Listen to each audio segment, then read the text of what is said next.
probably the one book that really has a lot of information about the senses is I believe your first book, The Gazillions, Bunches, Oodles, and Tons. Can you tell us a little bit about that book? Sure.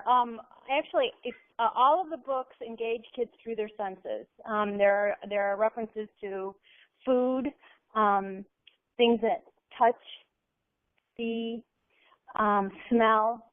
Gazillions, Bunches, Oodles, and Tons was actually my first picture book. The metric book was my first book. It was an educational book.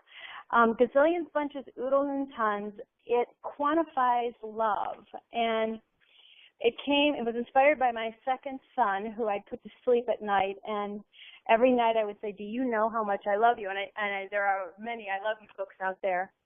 But he was the ultimate challenge. I had to prove to him how much I loved him. So I started quantifying it with things like snowflakes. I'd say, if every snowflake had an I love you and a hug and a kiss in it, would that be enough?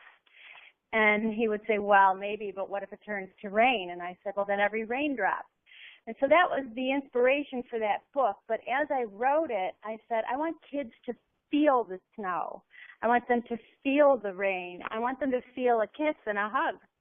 And so I got my thesaurus out and I started looking up words that would really describe what it felt like to be kissed by a snowflake. And so in my book, you'll see that when you catch a snowflake and you open it up, you'd find a gentle hug and a tingly kiss, so that a kid actually feels the tingle of the snowflake. Or with a raindrop, each raindrop holds a hug and a big wet kiss, and so everybody knows what that feels like.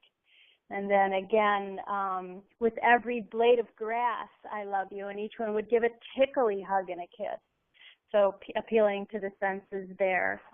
And then, it goes on.